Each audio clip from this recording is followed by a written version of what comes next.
Assalamualaikum warahmatullahi wabarakatuh. Halo semuanya, selamat datang kembali di channel YouTube saya. Nah, pada kesempatan kali ini saya akan membahas mengenai rutin. Ada beberapa materi yang akan saya sampaikan. Yang pertama ada pengenalan rutin konsep klasifikasi rutin. Yang kedua ada pengenalan rutin table dan root flex. Yang ketiga ada rutin statik, pendahuluan statik rutin. Yang keempat rutin statik rutin 2 router, pendahuluan. Yang kelima rutin statik rutin 2 router lab. Yang keenam rutin statik rutin 3 router, pendahuluan. Yang ketujuh rutin statik rutin 3 router lab. Yang kedelapan rutin statik rutin 4 router, pendahuluan. Yang kesembilan rutin statik rutin 4 router lab. Yang kesepuluh rutin statik rutin with internet. Yang ke-11 rutin dynamic konsep dynamic rutin. Yang ke-12 rutin dynamic pengenalan OSPF. Yang ke-13 rutin dynamic OSPF prepare topologi. Dan yang terakhir rutin dynamic OSPF test koneksi dan redistribute default route. Oke teman-teman, langsung saja kita menuju materi yang pertama, yaitu pengenalan rutin konsep klasifikasi rutin. Nah, rutin ini merupakan salah satu fitur yang tersedia pada Mikrotik ya teman-teman. Rutin bekerja layaknya kantor pos pengirim paket. Jadi dia menentukan jalur tercepat untuk mencapai tujuan. Routing merupakan proses penentuan jalur tercepat arah jalur terbaik untuk mencapai network tujuan, di mana routing juga dapat diartikan sebagai proses pemindahan paket data dari source ke destination, di mana keduanya ini memiliki networknya berbeda. Kalau misal kita mengacu pada networking model seperti OSI model atau TCP/IP model, maka proses routing terjadi pada layer ketiga, yaitu network layer yang berkaitan dengan pengalamatan IP. Untuk mengimplementasikan teknik routing dalam sebuah jaringan diperlukan peralatan perantara yang disebut dengan router ya teman-teman. Networking device itu ada router, switch. Kalau misalkan switch itu menghubungkan banyak komputer ataupun banyak perangkat pada saat ke network. Sedangkan router merupakan perangkat jaringan yang digunakan untuk menghubungkan banyak komputer atau antar network yang berbeda. Nah, klasifikasi routing merupakan pembagian routing ya teman-teman. Routing dapat dibedakan menjadi dua, ada static routing dan ada dynamic routing. Static routing itu routing yang dibuat untuk menambahkan secara manual ke routing table. Static routing merupakan proses routing yang dilakukan secara statik atau manual.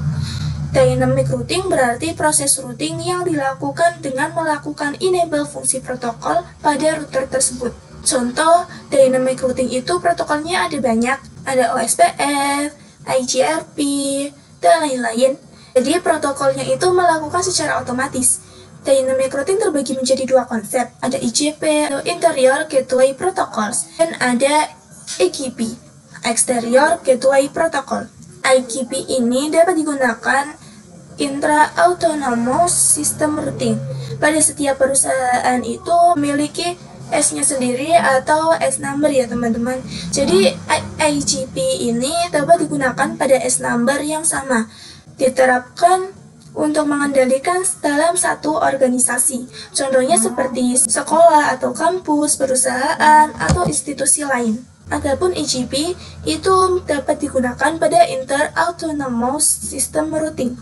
Jadi pada S-number yang berbeda, diterapkan untuk mengendalikan sistem administrasi yang berbeda, atau biasa digunakan dalam internet, seperti ESP ke ISP, perusahaan ke ISP, atau kampus ke ISP. Kita lihat contoh protokolnya. Untuk yang IGP itu terbagi menjadi 3 jenis, di mana setiap jenis terdapat protokol-protokolnya.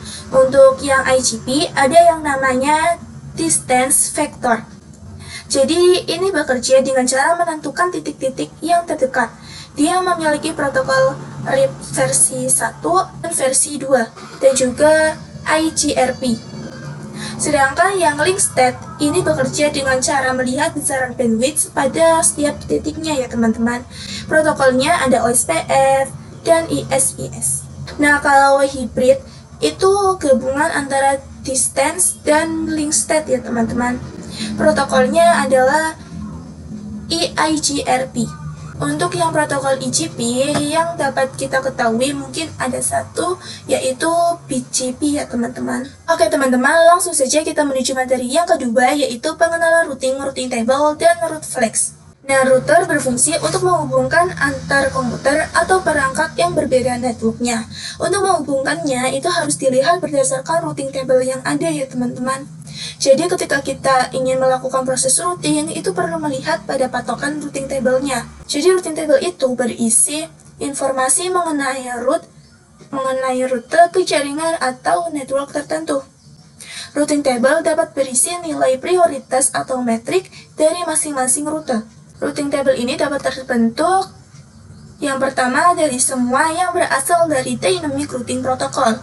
Jadi dapat terisi secara otomatis. Dan juga routing table itu dapat terbentuk dari semua rute untuk network yang directly connect ke router. Jadi segala interface yang tergolong ke routernya itu disebut dengan directly connect. Dan routing table juga dapat terbentuk dari konfigurasi tambahan, yaitu kita lakukannya secara otomatis atau static route ya teman-teman. Informasi routing table ini nantinya kita akan melihat informasinya pada route flex atau pada simbol-simbol yang tersedia di sini. Nah, pada simbol-simbol yang tersedia di sini ya teman-teman, ini memiliki definisinya masing-masing. D itu artinya dynamic, A itu active, C itu connect, S itu static, O itu OSPF, R itu RIP, B itu BGP, M itu MMI, B itu black hole, P itu prohibit, U itu unreachable, dan X adalah disable. Nah, di sini, kalau misalkan kalian lihat pada routing table yang ada pada gambar ini, kalau misal kalian menemukan ada yang namanya DAC atau Dynamic Active Connect, itu biasanya dapat otomatis terinput karena di setiap interface mikrotiknya sudah ada yang tercolok. Adapun kalau AS itu berarti active static ya teman-teman, berarti dia dilakukannya secara manual, tetapi dia sudah berhasil yaitu aktif. Ada juga misal menemui DAO berarti Dynamic Active OSPF dan lain sebagainya. Kita akan bahas flex ini pada konfigurasi static routing atau dynamic routing. Oke teman-teman, langsung saja kita menuju materi yang ketiga, yaitu routing static. Pendahuluan static routing. Routing itu bekerja di layer 3 untuk mengkoneksikan antar satu network dengan yang lainnya menggunakan perantara router. Proses routing itu dapat dilakukan dengan cara static atau dynamic. Kali ini kita akan membahas static terlebih dahulu. Nah, static routing diperlukan dalam beberapa situasi tertentu tergantung pada kebutuhan spesifik dan karakter dari jaringan yang dikelola. Contoh dari static itu beragam. Misal kalian memiliki kantor yang pusat dan bercabang, dan yang ingin saling terhubung. Atau misal di dalam suatu perusahaan terdapat lebih dari 2 router yang dimana antar routernya ingin saling terkoneksi. Nah, ini bisa menggunakan konsep routing ya teman-teman. Apabila cakupan atau kelolaan jaringan yang kalian miliki masih bisa dikelola dengan baik tanpa harus cakupan yang besar sekali, itu sebenarnya untuk static routing itu sudah cukup. Misal ada kantor pusat dan kantor cabang, di mana mereka itu saling terhubung antar pusat dengan cabang. Itu bisa menggunakan static routing. Ini misal cakupannya masih bisa dikelola ya teman-teman. Static routing itu cara kerjanya sama seperti routing, yaitu menambahkan informasi pada routing table yang tersedia. Misal menggunakan static routing, maka kita menambahkan informasi di routing table-nya itu secara manual. Adapun yang dynamic routing maka akan terdaftarkan secara otomatis dengan syarat routernya aktif baik menggunakan static atau dynamic. Rumus dari static routing itu intinya dia mau kemana, lewatnya mana. Jadi misal dia ingin ke network A, terus gateway-nya lewat mana. Nah, ini rumus dari static routing. Jadi misal router 1 ingin ke router 2. Nah, router 1 itu pengen bisa akses network yang dimiliki oleh router 2. Jadi rumusnya ping ke network PCB, dia networknya sini ya teman-teman. Di antara kategori atau karakteristik dari static routing itu yang mudah dikonfigurasi pada jaringan skala kecil. Kemudian hanya membutuhkan resource yang ringan, tapi tidak cocok digunakan untuk jaringan skala besar. Jadi misal kalian memiliki jaringan yang sudah mulai kompleks atau dalam skala yang besar, maka yang bisa digunakan itu dynamic routing. Jadi static routing ini hanya konfigurasi yang kita lakukan secara manual dengan menambahkan pada informasi routing table-nya. Jadi manual konfigurasi seperti penambahan jaringan baru. Oke teman-teman, langsung saja kita menuju materi yang keempat, yaitu routing static routing 2 router pendahuluan. Kali ini kita akan mengerjakan studi kasus terkait static routing. Di sini topologinya terdapat 4 router, di mana 4 router ini kita koneksikan antara satu dengan lainnya. Dan pada mikrotik utamanya, dia akan terkonfigurasi WAN, sehingga untuk router-router lainnya ketika ingin koneksi dengan internet, maka dia menggunakan konfigurasi mikrotik utama. Nah, ini saya sudah menyediakan atau sudah menambahkan 2 perangkat mikrotik ya teman-teman. Ini sudah saya nyalakan karena untuk mikrotik ini proses bootingnya agak sedikit memakan waktu. Nah, untuk bagian netnya ini merupakan ISP-nya. Di sini saya menggunakan kategori CloudNet ya teman-teman. Untuk CloudNet ini nantinya dia akan mendapatkan range IP kelas A, yaitu 10.x.x.x. Jadi berbeda dengan manajemen cloud. Kalau manajemen cloud itu mendapat IP range C. Deskripsinya kalau mau diganti juga tidak apa-apa. Kita klik save. Kita koneksikan untuk ISP-nya terhubung ke mikrotik utama kita. Kita hubungkan dengan Ethernet. Sebenarnya kalau misalkan pada real implementasi itu IP yang didapatkan oleh ISP ini berbentuk IP public ya teman-teman. Nah karena kita menjalankan pada LED emulator, maka IP yang didapatkan akan terbentuk IP private. Jadi nanti kita akan membayangkan saja seakan-akan IP yang didapatkan adalah IP public. Di sini untuk yang terkoneksi dengan ISP atau internet adalah Ether 1 ya teman-teman. Ini bisa kita coba masuk ke konsol mikrotik satunya. Kita login terlebih dahulu menggunakan username default, yaitu admin. Kemudian passwordnya kosong. Nah ini masih baru, untuk lisensinya kita no saja. Dan bagian password kita skip Ctrl C. Kita lakukan verifikasi IP address-nya berapa yang didapatkan. IP address ini ya teman-teman. Oke teman-teman, dia mendapatkan IP 137.83. Saya akan tuliskan edit. Pada labelnya saya tuliskan dia mendapatkan secara DHCP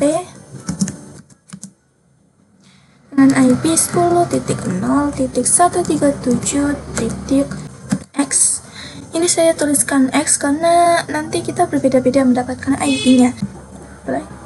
Jadi bisa tulis manual saja, klik kanan, lalu teks. Ini 10.0.137.83. Jika sudah, kita taruh tulisannya di sini ya teman-teman.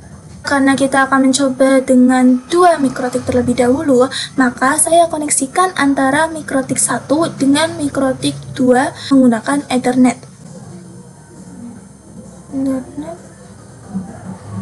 Dimana pada setiap routernya akan memiliki klien atau jaringan lokalnya. Jadi bisa kita tambahkan perangkat VPC-nya, NOT, lalu virtual PC VPS. Ini langsung 2 saja ya teman-teman. Save. Ini di sini name-nya belum sesuai, bisa kita ubah. Ini VPC 1. Save. Lalu ini VPC 2.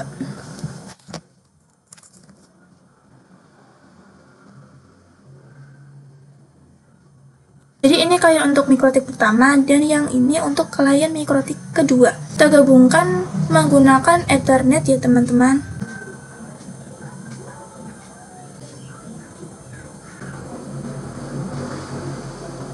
Nah, di sini juga sudah saya sediakan notes-notesnya. Jadi untuk 10.1 ini adalah IP pada Ether 2 mikrotik 1 ya teman-teman.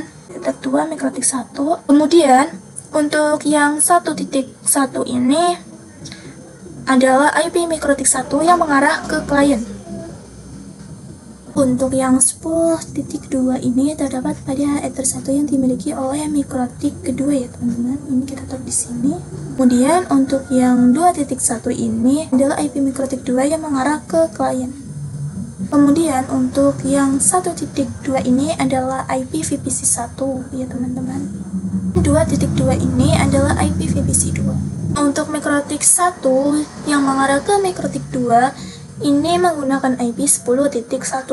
Untuk mikrotik 2 yang mengarah ke mikrotik 1 ini menggunakan IP 10.2. Jadi dapat disimpulkan network yang didapatkan adalah 10.10.10.0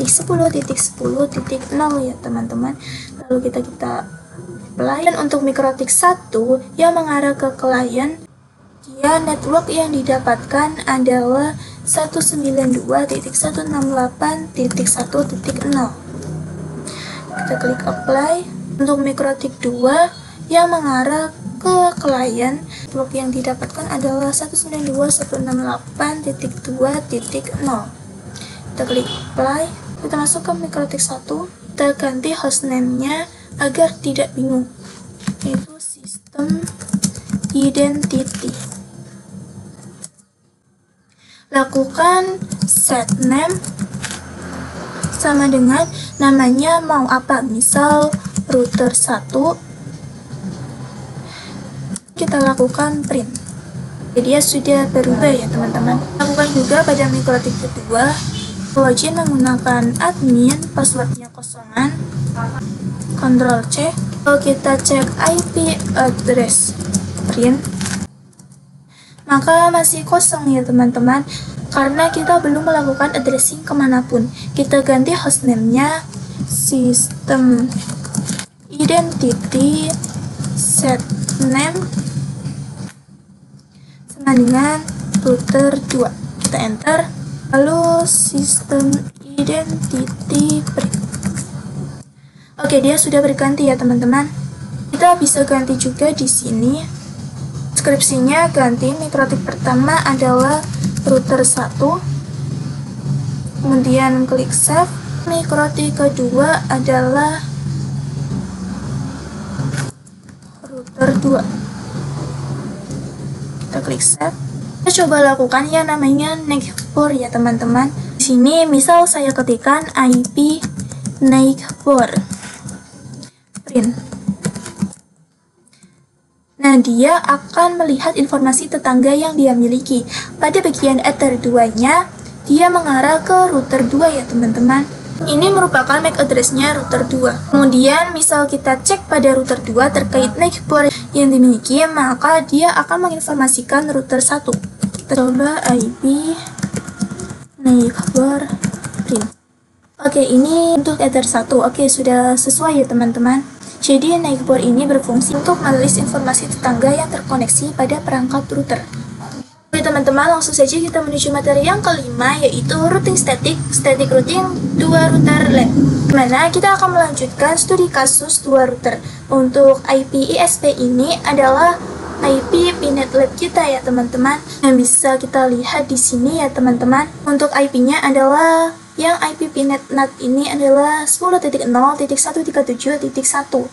Karena di sini router 1 sudah mendapatkan IP DHCP untuk konfigurasi WAN-nya yaitu 137.83, maka bisa kita lakukan koneksi ke Winbox-nya. Sebelum itu, kita akan coba koneksikan antara PC dengan Pinet Lab-nya terlebih dahulu ya teman-teman.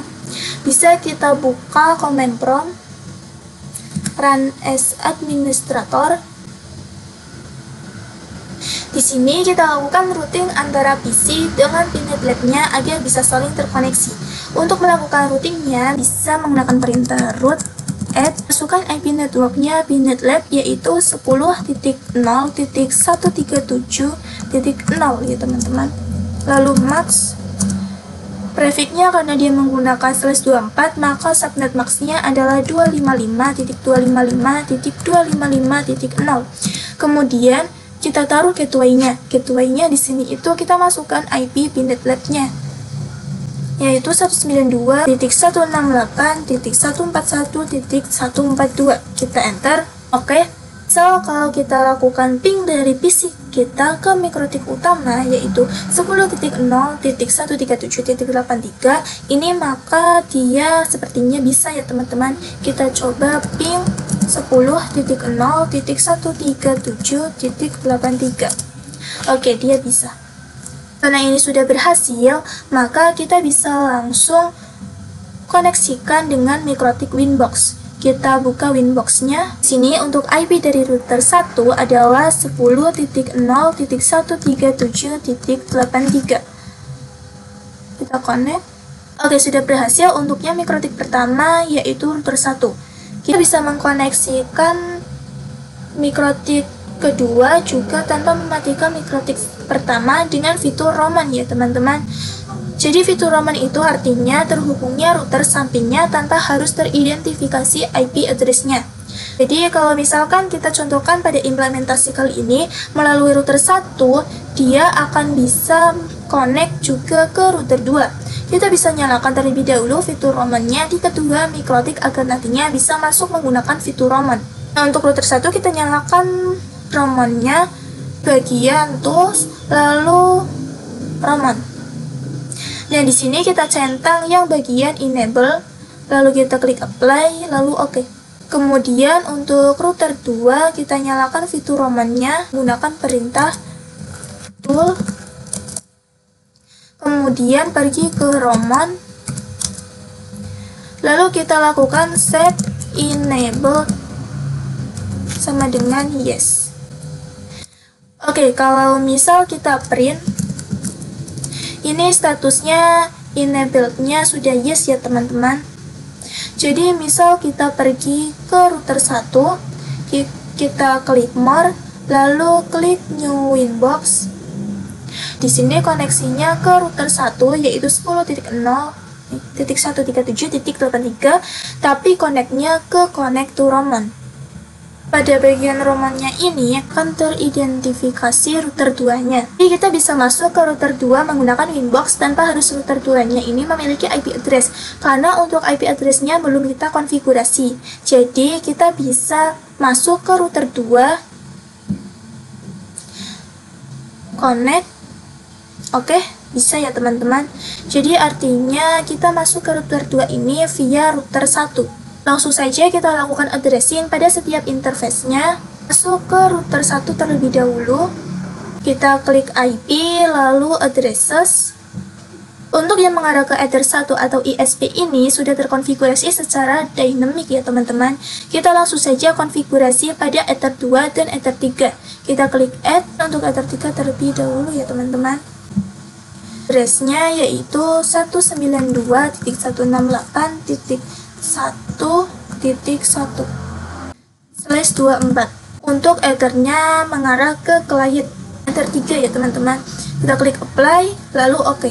Kemudian kita tambahkan lagi untuk yang Ether 2 yaitu 10.10.10.1/24. Kemudian interface-nya yang mengarah ke Ether 2 karena dia mengarah ke router 2. Kita klik apply, lalu oke. Saat ini kita sudah berhasil melakukan addressing yang mengarah ke klien dan router. Kita bisa lakukan addressing juga pada router 2. Kita klik IP, kemudian addresses. Ini masih kosongan ya teman-teman, karena kita belum melakukan addressing apapun. Kita bisa tambahkan yang mengarah ke router 1 terlebih dahulu, yaitu menggunakan IP 10.10.10.2/24. Lalu Ethernya yang mengarah ke router 1 adalah Ether 1. Kita klik apply, lalu klik OK.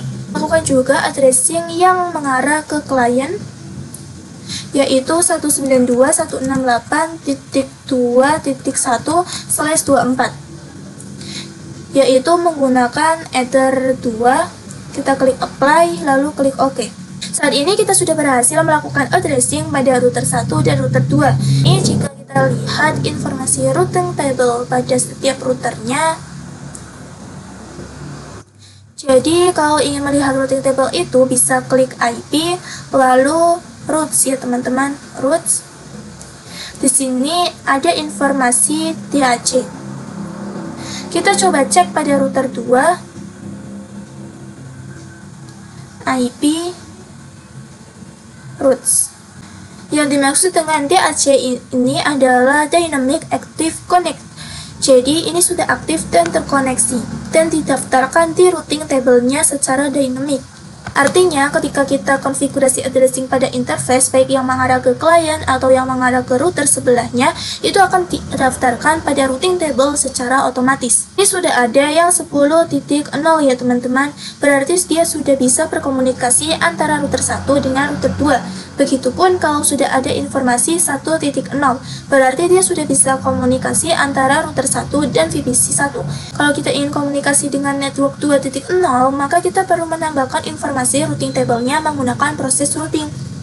Langsung saja kita konfigurasi static routing. Caranya kita bisa masuk di routing table-nya ini. Klik add. Karena kita menggunakan static routing, maka kita menambahkannya secara manual. Rumusnya adalah mau kemana lewat mana. Karena kita ingin ke network 2.0, berarti kita tuliskan mau kemananya ini adalah 192.168.2.0/24. Kemudian lewatnya mana? Karena dari router 1 dia ingin ke networknya 2.0, maka dia melewati gateway-nya Ether 1, yaitu 10.10.10.2. Kemudian kita apply, lalu kita oke. Oke, di sini nantinya akan ada informasi AS, yaitu Active Static. Jadi untuk yang mengarah ke 2.0 ini sudah didaftarkan di routing table-nya. Kita harus menambahkan informasi di router 2-nya. Jadi kurang lengkap kalau menambahkan informasi routing table-nya pada satu perangkat saja ya teman-teman. Kita harus menambahkan informasi routing table-nya pada setiap perangkatnya. Karena DAC-nya hanya 2, maka kalau router 1 ini melakukan koneksi ke network 1.0, itu belum bisa karena di routing table-nya belum terdaftar. Oleh karena itu, kita bisa daftarkan secara manual, klik add, rumusnya mau kemana lewat mana. Karena dia ingin ke network 1.0, maka gateway yang akan digunakan adalah Ether 2, yaitu 10.10.10.1.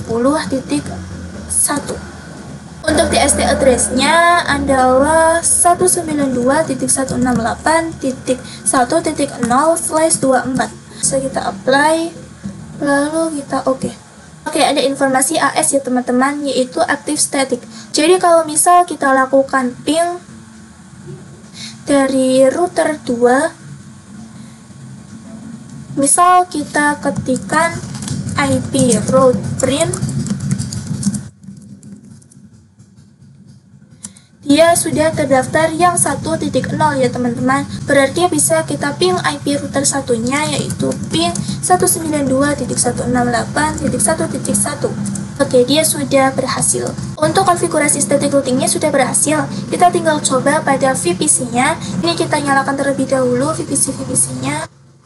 Kita lakukan addressing terlebih dahulu. Untuk yang VPC 1 terlebih dahulu, di sini misal saya ketikkan show IP, ini masih belum ada karena baru menyala ya teman-teman. Maka kita lakukan addressing-nya. Di sini untuk VPC 1 kita ingin gunakan 1.2. Maka IP 192.168.1.2/24. Untuk gateway-nya kita daftarkan router 1 ini menggunakan 192.168.1.1/24. Oke, berhasil. Kemudian kita lakukan pada VPC 2, kita show IP. Oke, di sini belum ada karena baru menyala. Lakukan addressing IP 192.168.2.2/24. Kemudian gateway-nya 192.168.2.1/24. Jadi kalau misal VPC 1 ingin berkomunikasi dengan VPC 2 itu bisa ya teman-teman, karena di routernya sudah ada informasi routing table-nya. Bisa kita coba dari VPC 2, kita coba koneksi ke router 2 terlebih dahulu, ping 192.168.2.1. Oke, berhasil ya teman-teman. Kita coba koneksi ke kliennya router 1, yaitu ping 192.168.1.2. Oke, berhasil. Kita coba lakukan dari VPC 1 ke VPC 2. Kita coba show IP terlebih dahulu.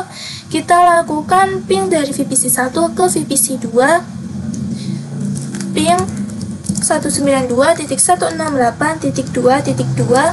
Oke, berhasil. Oke teman-teman, langsung saja kita menuju materi yang keenam, yaitu routing static routing 3 router pendahuluan. Jadi kita akan melakukan static routing 3 router ya teman-teman. Artinya di sini akan memiliki router baru dengan network baru. Jadi kita perlu melakukan routing pada setiap perangkat router. Bisa kita langsung tambahkan perangkat mikrotiknya. Deskripsinya saya ganti menjadi router 3. Lalu di bagian kemo optionnya di sini hapus saja ya teman-teman. Kemudian save, kita nyalakan, kita tambahkan satu VPC-nya juga. Nah di sini saya definisikan VPC 3. Save. Nah pada static routing 2 router ini, ketika kita menambahkan network baru, dia nanti harus terdefinisi pada routing table pada setiap routernya, baik router 1, router 2, maupun router 3. Jadi informasi routing table-nya itu harus lengkap ya teman-teman. Jadi misal dari router 3 ingin ke networknya VPC 1, maka di router 3 ini harus didaftarkan informasi routing table terkait network tersebut.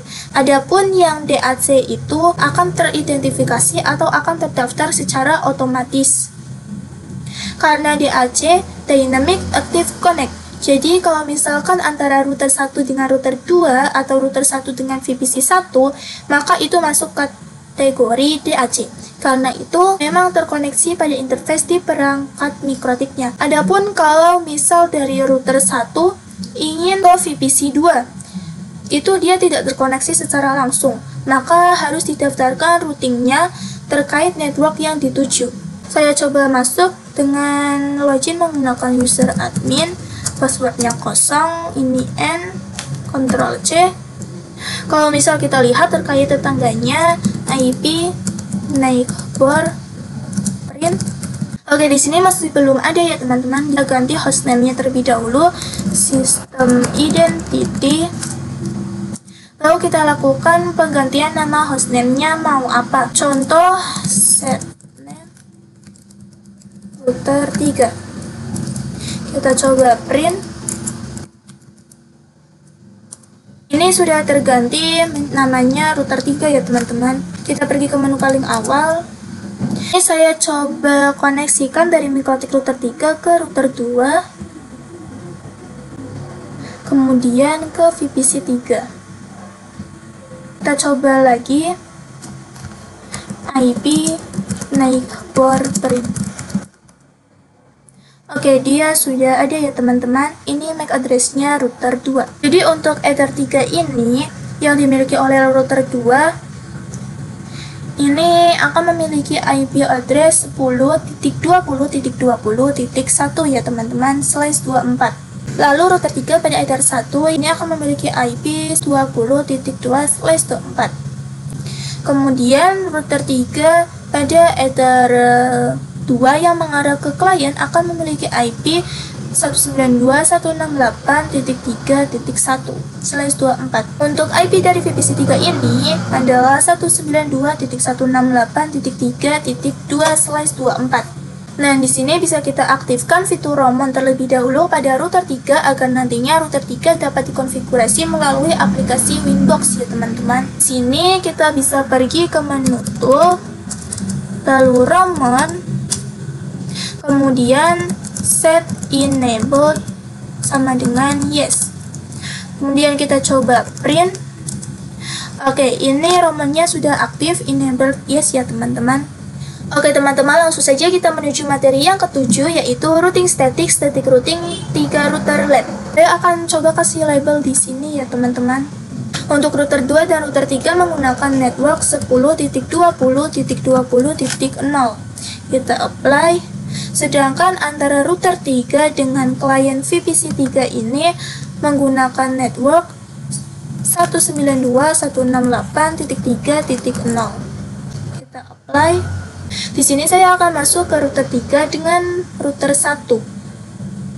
Tamar, lalu new Winbox. Di sini saya akan masuk ke router 1 tapi connect-nya menggunakan Roamon. Artinya saya bisa masuk ke router 3 via router 1. Di sini router 3 lalu kita bisa klik connect. Oke, di sini sudah bisa masuk ke router 3 menggunakan aplikasi Winbox. Saat ini kita bisa lakukan addressing pada setiap interface, baik itu yang mengarah ke router 2 atau kliennya. Kita bisa klik IP, lalu addresses. Di sini bisa kita klik add. Di sini kita tambahkan yang Ether 2 terlebih dahulu yang mengarah ke kliennya ya teman-teman, yaitu 192.168.3.1/24. Kemudian interface-nya yaitu Ether 2. Lalu kita klik apply, lalu oke. Kemudian kita klik add lagi. Kita tambahkan address yang mengarah ke router 2 pada Ether 1 yang memiliki IP 10.20.2.2/24. Kemudian interface-nya yaitu Ether 1, kita bisa klik apply, lalu kita klik OK. Nah, perbedaannya antara router 1 dengan router 2 ini memiliki network 10.10.10.0 ya teman-teman. Sedangkan router 2 dengan router 3 ini memiliki network 10.20.20.0. Bisa kita simpulkan ketika kita memiliki perangkat router baru, artinya kita juga memiliki network baru. Misal kita lihat informasi routing table di router 1 dan router 2 itu belum terdaftarkan network baru tersebut. Nah, untuk bagian router 2 mengarah ke router 3, pada Ether 3 kita lakukan addressing terlebih dahulu ya teman-teman. IP, address, klik add. Untuk router 2 di bagian Ether 3 dengan IP 10.20.20.1/24. Kita apply, lalu oke. Jadi misal kita lakukan ping dari router 2 ke router 3, ini pasti berhasil ya teman-teman. Kita coba ping 10.20.20.2. Oke, berhasil. Router 3 ini memiliki 2 DAC, jadi DAC yang mengarah ke router 2 dan DAC yang mengarah ke klien. Bisa kita cek IP, lalu routes. Sekarang kita daftarkan network yang belum terdaftar. Pada router 3, kita perlu menambahkan 3 network. Kita bisa klik add, kemudian 192.168.2.0/24. Gateway-nya berarti dia melewati Ether 3 ya teman-teman pada router 2, yaitu 10.20.20.1. Kemudian bisa kita apply, lalu kita oke. Sudah ada informasi AS, active static, lalu untuk network 10.0-nya 10.10.10.0/24. Kemudian gateway-nya berarti melewati router 2 pada Ether 3, yaitu 10.20.20.1. Kemudian bisa kita klik apply, lalu oke. Sudah ada informasi AS yaitu active static. Lalu kita kenalkan dengan network 1.0 ya teman-teman, yaitu 192.168.1.0/24. Dengan menggunakan gateway sama melewati router 2 pada Ether 3 yaitu 10.20.20.1. Bisa kita apply, lalu kita oke. Ini juga sudah active static AS. Kita harus menambahkan routing table juga pada router 1 dan router 2 terkait network barunya router 3. Kita lakukan pada router 1 terlebih dahulu. Ini belum ada ya teman-teman, dia belum perkenalan dengan 20.0 dan 3.0. Bisa kita tambahkan yaitu 10.20.20.0/24. Kemudian gateway-nya melewati router 2 pada Ether 1 yaitu 10.10.10.2. Kemudian bisa kita klik apply, lalu oke. Kemudian kita tambahkan network 3.0 192.168.3.0/24. Kemudian gateway-nya melewati router 2 pada Ether 1 yaitu 10.10.10.2. Bisa kita klik apply, kemudian kita klik OK. Oke, ini sudah lengkap terkait informasi routing table di router 1.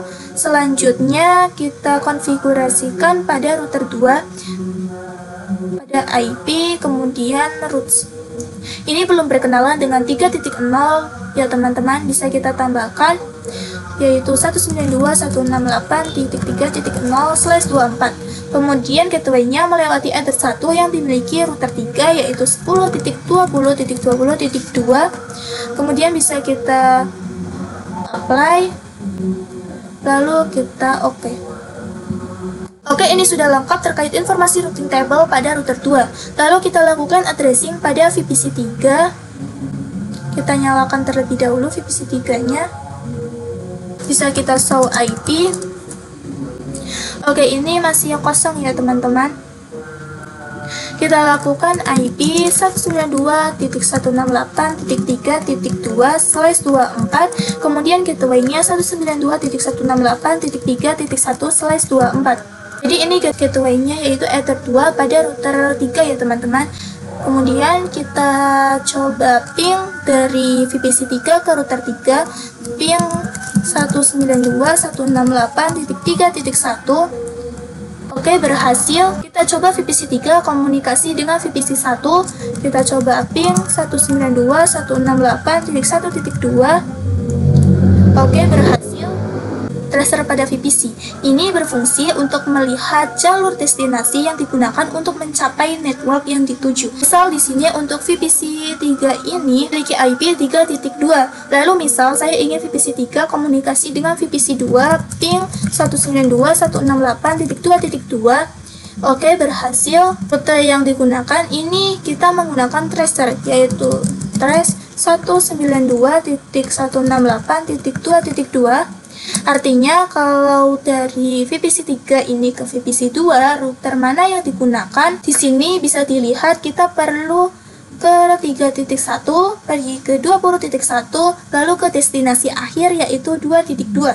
Oke teman-teman, langsung saja kita menuju materi yang ke-8 yaitu routing static routing 4 router pendahuluan. Kali ini kita akan mengerjakan studi kasus static routing 4 router ya teman-teman. Kita akan coba mengembangkan topologi kita dengan mikrotik baru.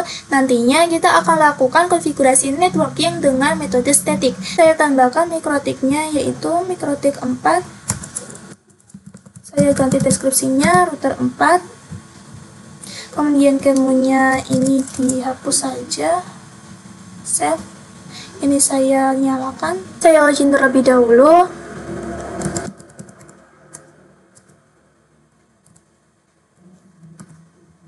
Kita coba cek IP neighbor print. Oke, di sini masih belum ada karena dia belum terkoneksi dengan router-routernya ya teman-teman. Kita coba koneksikan dengan router 3. Kita coba cek lagi IP neighbor print. Oke, ini masih belum ada. Kita coba konfigurasi hostname pada mikrotiknya terlebih dahulu. System identity. Kemudian set name router 4. Kita coba print. Oke, sudah terganti menjadi router 4 ya teman-teman. Kalau bisa kita coba IP neighbor print lagi. Ini sudah terlihat. Ini untuk Ether 1 ada MAC address-nya dari router 3 ya teman-teman. Kemudian kita tambahkan VPC-nya. VPC 4. Kita konekkan ke VPC-nya.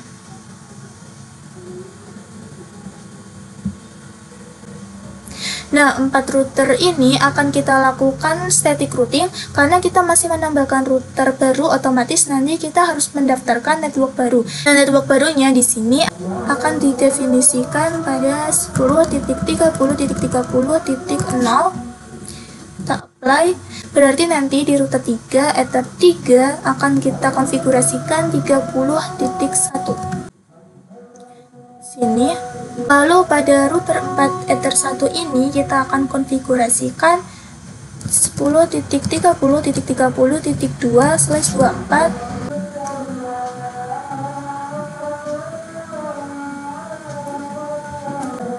Kemudian pada router 2 Ether 2 yang mengarah ke klien ini akan kita konfigurasikan 192.168.4.1/24.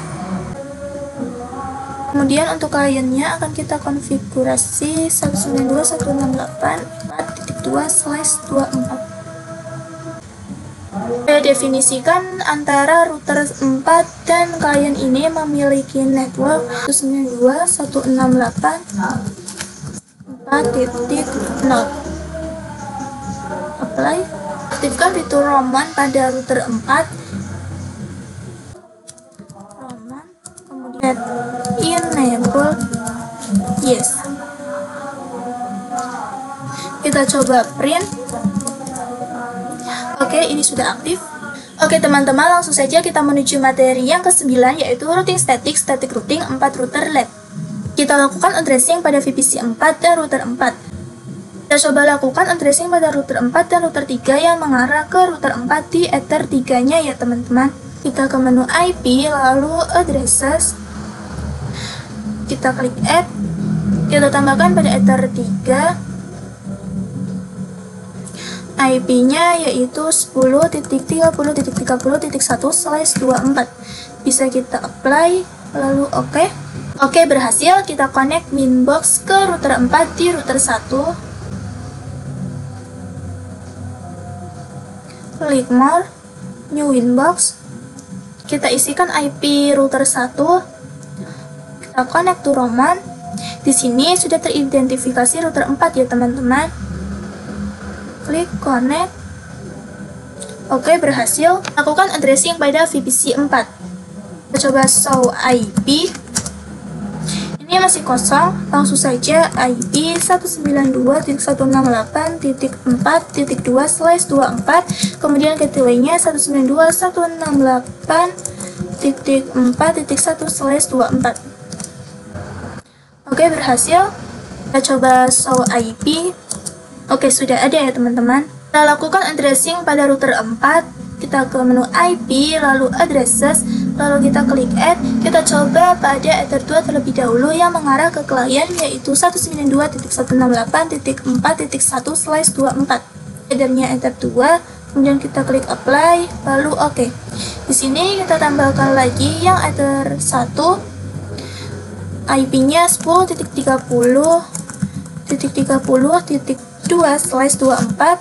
Kemudian interface-nya ether 1, kita klik apply, oke. Sini misal kita coba ping router 4 ke router 3 ya teman-teman.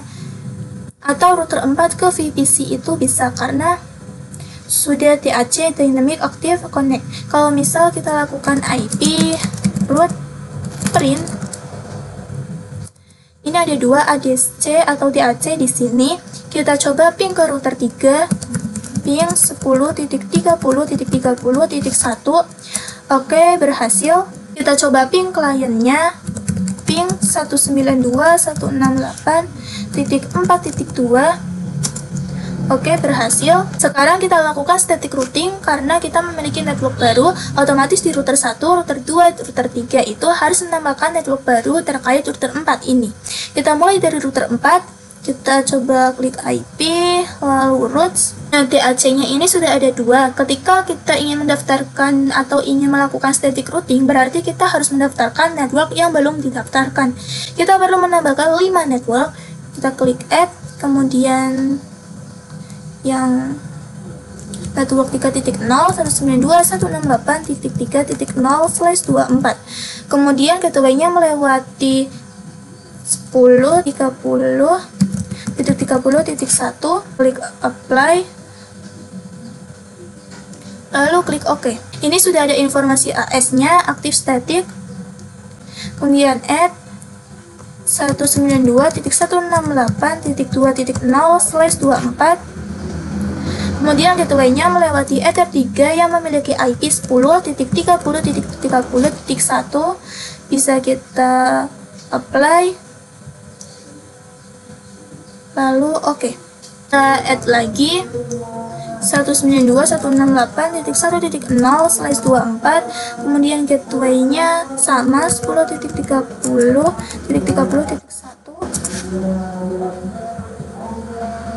Apply, oke. Kemudian lagi 10.10.10/24, gateway-nya sama 10.30.30.1. Apply, lalu oke, kita klik add lagi yang 10.20.20.0/24, gateway-nya sama 10.30.30.1, apply. Oke, ini sudah ada AS-nya, ini sudah lengkap ya teman-teman. Sekarang kita lakukan di router 3. Dia belum berkenalan dengan network 4.0. Kita klik add, kemudian tambahkan 192.168.4.0/24. Kemudian gateway-nya ini melewati Ether 1 yang memiliki IP 10.30.30.2. Bisa kita klik apply, lalu klik OK. Oke, sudah lengkap. Kita lakukan di router 2. Di sini yang belum perkenalan adalah 30.0 dan 4.0. Kita klik add, kemudian kita klik 10.30.30.0/24. Kemudian gateway-nya dia melewati Ether 1 yang memiliki IP 10.20.20.2. Sini bisa klik apply, lalu klik OK. Kemudian add 192.168.4.0/24. Kemudian gateway-nya ini melewati Ether 1 yang memiliki IP 10.20.20.2.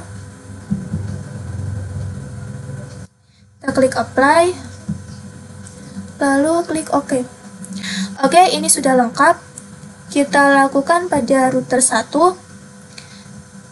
Di sini belum berkenalan dengan 30.0 dan 4.0. Kita klik add, kemudian 10.30.30.0/24. Kemudian gateway-nya ini melewati Ether 1 yang memiliki IP 10.10.10.2. Lalu kita bisa apply, kemudian OK. Kemudian kita tambahkan lagi 192.168.4.0/24. Gateway-nya lewati Ether 1 yang memiliki IP 10.10.10.2. Kita bisa klik apply, lalu klik OK. Ini sudah lengkap, berarti untuk konfigurasi static routing-nya sudah berhasil. Bisa kita cek, misal dari router 1 ingin ke router 4 memiliki IP 30.2, bisa kita coba ping 10.30.30.2. Oke, berhasil. Kita coba dari VPC 4, dia ingin ping ke VPC 2 yang memiliki IP 2.2. Kita coba ping 192.168.2.2. Oke, berhasil. Oke teman-teman, langsung saja kita menuju materi yang ke-10, yaitu routing static routing with internet. Nah, untuk router 2, router 3, dan router 4 ini belum bisa akses internet karena yang memiliki root ke internet itu hanya router 1 ya teman-teman. Kita lihat di sini pada router 1, kita ketik IP root print. Nah, yang memiliki tujuan ke internet itu hanya router 1 ya teman-teman, dengan gateway 137.1. Maka dari itu kita harus menggunakan default root. Artinya kalau misal router 2, 3, dan 4 ini ingin internetan, maka nanti dia arahkan rootnya ke internet dengan menggunakan gateway yang dia punya. Misal di sini kita pergi ke router 2. Nah, di sini untuk IP internet itu kan sangat banyak, baik itu 8.8.8.8 atau 1.1.1.1 dan lain-lain. Maka dari itu default rootnya adalah 0.0.0.0.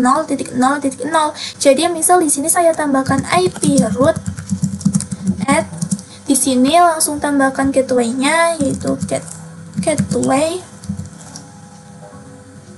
sama dengan router 2. Kalau ingin internet itu kan berarti dia melewati Ether 2 router 1 yaitu 10.10.10.1. Enter IP root print. Dia sudah memiliki TSD address yaitu default root dengan informasi aktif static. Kita tambahkan juga di router 3. Kalau mau lewat GUI, caranya kita bisa pergi ke menu IP, lalu routes, lalu kita klik add, Untuk bagian DST address-nya kita biarkan 00, bagian gateway-nya kita lihat untuk router 3 ketika mau ke internet yang melewati Ether 3 yang dimiliki oleh router 2 yang memiliki IP 10.20.20.1. Kita klik apply, lalu klik OK. Kita coba yang router 4, IP routes at gateway-nya yaitu 10.30.30.1.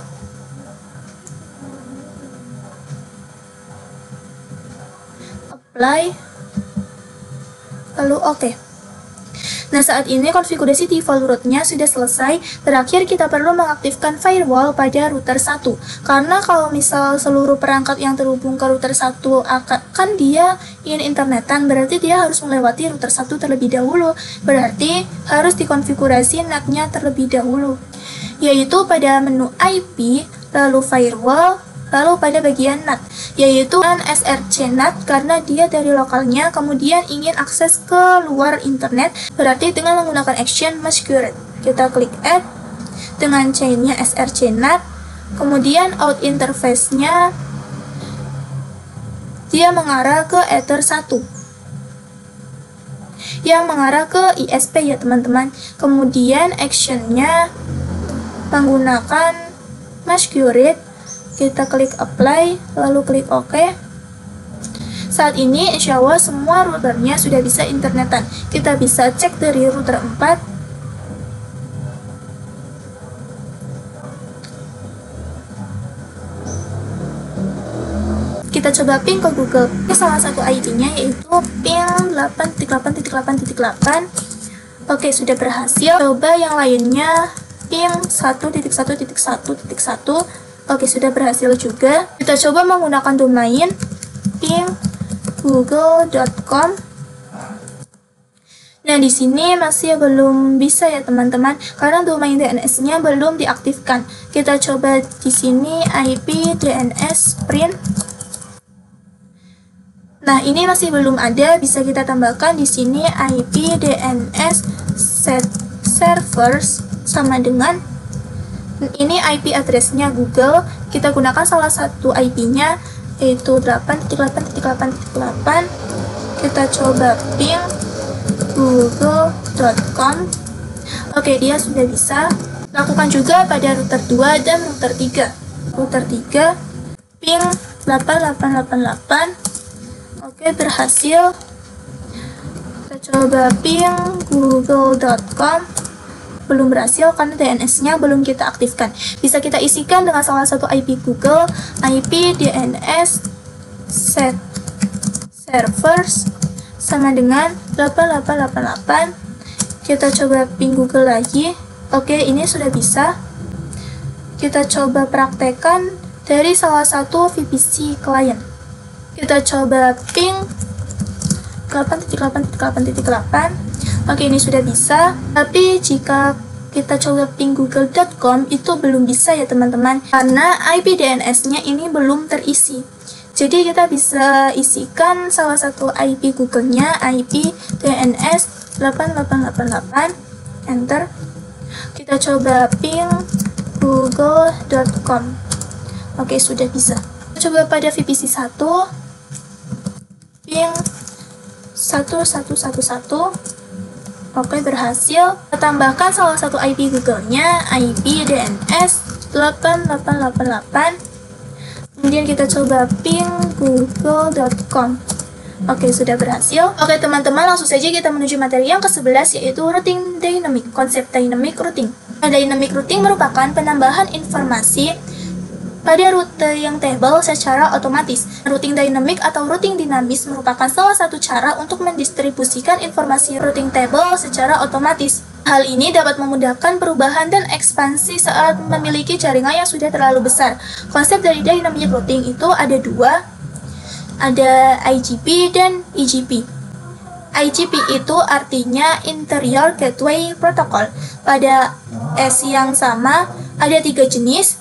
Ada distance vector, itu bekerjanya layaknya berdasarkan jarak, jadi dia melihat dari titik-titik yang ada untuk kedepannya itu lewat mana.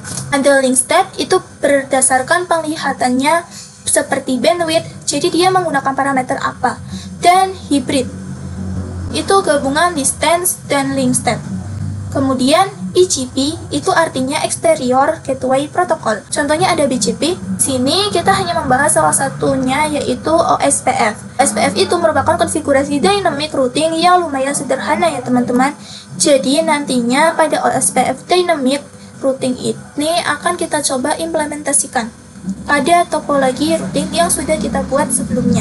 Oke teman-teman, langsung saja kita menuju materi yang ke-12, yaitu routing dynamic pengenalan OSPF. OSPF itu Open Source Path First, adalah salah satu protokol routing dinamis pada kategori IGP dengan algoritma Link State Protocol atau LSR. OSPF ini support dua IP, yaitu IPv4 dan IPv6. Cara kerja OSPF ini adalah dengan mencari rute jalur tercepat berdasarkan bandwidth, delay, dan load. Jadi rute yang dipilih sesuai kecepatan. Jadi OSPF ini merupakan protokol routing yang menggunakan konsep hierarki routing. Dengan kata lain, OSPF mampu membagi-bagi jaringan menjadi beberapa tingkatan. Nah, untuk OSPF routing ini sebenarnya konfigurasi dynamic routingnya bisa dilakukan dalam satu cakupan area. Tapi misal ingin dipecah menjadi beberapa area itu bisa. Nanti kita akan mencoba yang backbone area saja. Area-area di OSPF ini ada banyak, ada area backbone, ada default area, ada stub area, dan ada not so stabil area. Nah, dynamic routing cocok digunakan untuk konfigurasi routing dengan banyak router. Jadi nantinya jika ada network baru itu bisa ditambahkan informasi routing table-nya secara otomatis. Oke teman-teman, langsung saja kita menuju materi yang ke-13, yaitu routing dynamic OSPF prepare topologi. Nah, kita akan melakukan prepare topologi. Kalau misalkan perangkatnya sempat mati lalu dinyalakan lagi, berarti otomatis konfigurasi WAN antara router 1 dengan ISP itu IP yang didapatkan nantinya akan berbeda lagi. Perlu diingat kalau sempat mematikan PC atau perangkatnya, maka kita perlu melakukan routing antara PC dengan simulator binit labnya agar bisa saling terhubung. Oke, di sini langsung saja kita masuk ke router 1. Sekarang kita akan mendisable static routingnya agar tidak bertabrakan ya teman-teman. Kita bisa pergi ke IP, lalu kita pergi ke routes. Untuk yang aktif static kita disable semuanya. Ini kita disable, ini juga disable, ini disable, disable. Oke, sudah. Kemudian kita pergi ke router 2, kita pergi ke menu IP, lalu routes. Ini disable yang AS sama.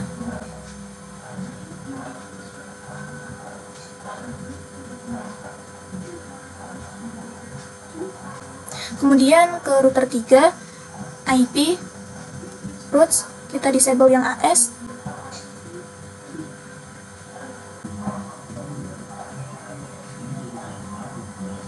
Kemudian pada router 4, IP, routes, disable juga yang AS.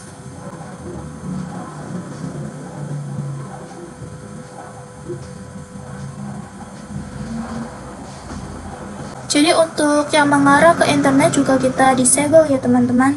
Oke teman-teman, langsung saja kita menuju materi yang ke-14, yaitu routing dynamic OSPF test koneksi dan redistribute default route. Kita coba tes koneksi di sini.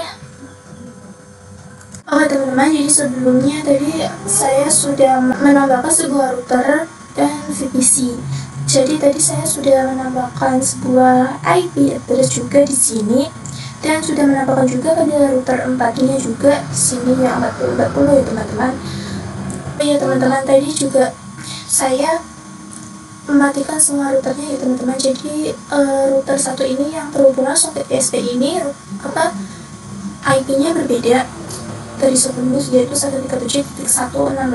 Jadi tadi saya sudah mengaktifkan lagi di command prompt-nya. Kita coba ping ke salah satu router yang ada. Misal dari router 4 ingin ping ke router 1, maka kita bisa coba new terminal yang 10.10.10.1. Oke, ini berhasil. Kalau VPC-nya masih nonaktif nih ya teman-teman, itu kalian bisa, misal di router 4 dia antara router 4 dengan kliennya itu memiliki network 4.0, berarti bisa ping menggunakan SRC address saja.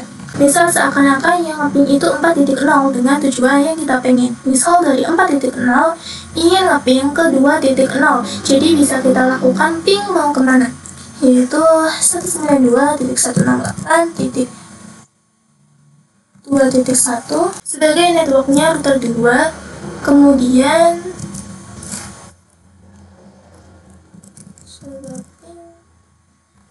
SRC address sebenarnya jadi seakan-akan yang ping itu adalah 4.0 dengan bantuan router 4 ini. Itu 192.168.4.1. Kita coba. Oke, berhasil. Kita coba ping dari router 1 ke router 5 yang memiliki IP 10.40.40.2. Oke, sudah berhasil. Di sini dari sisi kliennya tidak bisa internetan ya teman-teman, seperti dari router 2 sampai router 5. Dan yang bisa internetan hanya router 1 karena dia memiliki default route by internet. Nah, untuk router 2 sampai router 5 ini default route-nya kan sudah kita disable. Dengan itu kita lakukannya bisa secara manual. Misal di topologi dynamic routing ini untuk router-router sisanya dan sisi klien itu bisa internetan, maka dari itu kita bisa menggunakan redistribute default route. Jadi sebenarnya kita bisa melakukan atau menambahkan default route pada setiap routernya, tapi saya rasa tidak efektif karena kita akan melakukan dynamic routing. Kita bisa menggunakan yang namanya distribute default route yang ada pada OSPF. Artinya untuk default route yang ada di setiap router akan terdaftar secara otomatis dengan bantuan OSPF ini. Kita akan melakukan distribute default route pada konfigurasi atau pada router yang mengarah ke ISP, yaitu router 1. Nah, di sini kita bisa pergi ke menu routing, kemudian OSPF. Di sini kalian pergi ke menu instance, di bagian defaultnya kita klik 2 kali. Di sini kita fokuskan pada istilah redistribute default route. Ini ya teman-teman. Artinya untuk router 2 sampai router 5 tidak perlu menambahkan default route secara statik. Dengan ini nantinya router 2 sampai router 5 akan mendapatkan default route secara otomatis. Default route itu yang mengarah ke internet. Nah, di sini ada always, ada if installed. Kalau if installed itu nanti kalau misal router 1 memiliki default route, maka router OSPF-nya ini akan melakukan redistribute default route. Jadi redistribute default route akan diaktifkan kalau misal router 1 sudah punya default route ke internet. Tapi kalau kita menggunakan always, itu kalau misal router 1 mempunyai atau tidak mempunyai default route, maka dia akan tetap melakukan redistribute default route. Ini kita pilih yang if install saja, yang pakai S-type 1. Kita coba apply, lalu kita oke. Tadi saya ada beberapa saya ubah, mulai dari sini. Kita coba ke routing OSPF dari router 1 ya teman-teman. Ini tadi saya tambahkan konfigurasi di interface-nya. Jadi bisa kalian klik add, lalu di sini untuk header 1, kemudian network type-nya itu broadcast, dan untuk instance-nya sama seperti tadi. Lalu untuk networknya ini sesuaikan dengan yang ada di IP address di sini ya teman-teman. Begitu juga pada router 2 sampai router 5. Tapi tidak perlu menambahkan header 1 pada bagian interface-nya lagi ya teman-teman. Jadi di sini di IP routes. Nah, ini sudah ada DAO ya teman-teman. Coba cek di router 2-nya. Di IP kemudian routes. Ini di router 2 juga sudah ada ya teman-teman, DAO, DST address-nya yang 0000 ini yang terhubung ke internet, ini sudah ada DAO. Coba cek di router 3-nya, IP routes. Oke, ini di router 3 juga sudah ada ya teman-teman, DAO. Kita bisa cek pada router 4 di IP routes. Nah, oke, ini juga sudah ada DAO-nya ya teman-teman. Kita bisa cek juga pada router 5 IP routes. Oke, dia juga sudah ada DAO-nya ya teman-teman. Sudah terdaftar otomatis. Artinya di sini untuk sisi router dan sisi klien sudah bisa internetan. Kita bisa cek di router 5. Di sini new terminal. Bisa coba ping 8.8.8.8. Oke, ini sudah berhasil. Kita coba ping 888 dari VPC 5 ya teman-teman. Dari 5.0 dengan bantuan 5.1. Jadi ping 8.8.8.8 SRC address sama dengan 192.168.5.1. Enter. Oke, bisa.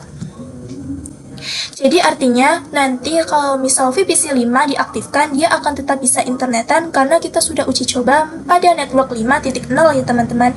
Kalau misal kita ping ke domain ping google.com,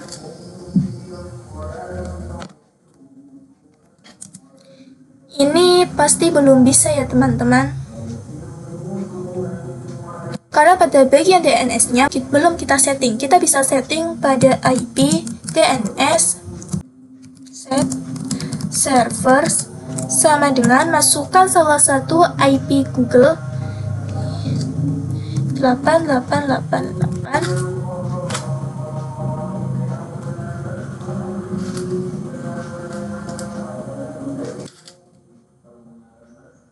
Enter. Kemudian kita coba lagi ping google.com. Oke, ini sudah bisa ya teman-teman. Kita coba aktifkan salah satu VPC-nya. Kita coba show IP. Nah, ini belum memiliki IP ya teman-teman. Kita bisa tambahkan secara manual IP 192.168.2.2/24, kemudian gateway-nya 192.168.2.1/24. Ini gateway yang mengarah ke router 2, yaitu di Ether 2 ya teman-teman. Kita enter. Oke, langsung saja kita verifikasi ping ke internet, yaitu ping 8.8.8.8. Kita enter. Oke, bisa. Kita coba ping google.com. Itu belum bisa ya teman-teman karena DNS-nya belum diaktifkan. Kita coba show IP. Nah, ini bagian DNS-nya masih kosong. Kita lakukan setting DNS-nya, IP DNS 8.8.8.8. Kemudian kita lakukan ping google.com. Kita enter. Oke, ini sudah bisa. Oke teman-teman, mungkin itu saja dari saya untuk materi kali ini. Maaf apabila ada kesalahan. Terima kasih yang sudah menonton. Sekian dari saya. Wassalamualaikum warahmatullahi wabarakatuh.